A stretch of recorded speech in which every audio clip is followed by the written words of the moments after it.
Sono Paola Pezzuto, sono Innovation Manager, nonché Business Coach. Mi sono state chieste delle riflessioni su 3 parole. Sentiero. Il sentiero non è una cosa già tracciata, è una cosa che ti tracci da solo. È fatto con degli scalini. È inutile fare 3 scalini per volta e bisogna farli per gradi.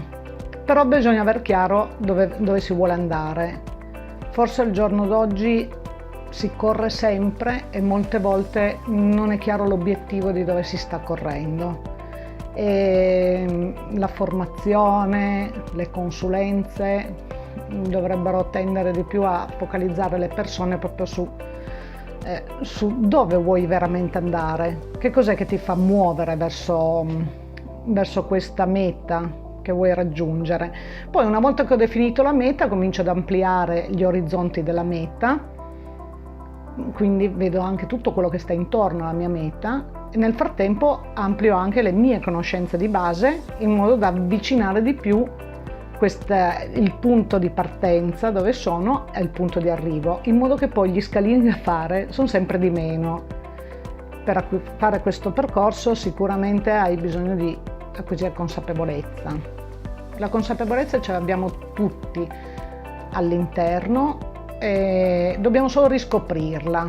Le tecniche di mindfulness ti abituano proprio ad acquisire questa cosa, anche solo la semplice camminata. Quindi pensare, sto mettendo un passo davanti all'altro e se proviamo a concentrarci sulla camminata, quindi appoggio prima il tallone, poi appoggio la punta, poi faccio un altro passo, se noi cominciamo a seguirla, questa cosa, acquisiamo la consapevolezza che siamo capaci a camminare, ma per assurdo vacilliamo perché non siamo più capaci a stare in equilibrio, perché ci spaventa il cambiamento.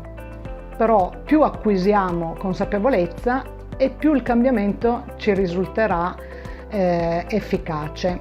Ho consapevolizzato che sono capace a raggiungere quell'obiettivo, avrei bisogno anche di una guida. E come posso ottenere una guida? Stringendo delle alleanze, acquisendo esperienze. Le alleanze portano una ricchezza. Io più che parlarle di alleanze parlerei di contaminazioni. La contaminazione di chi mi sta intorno, anche di qualcuno che non fa il mio stesso business, di qualcuno che non è del mio stesso ceto sociale, quindi la contaminazione tra culture differenti. E sono 3 ingredienti, 3 parole sicuramente sinonimo di successo, sulle quali l'ambiente della formazione dovrà lavorare molto.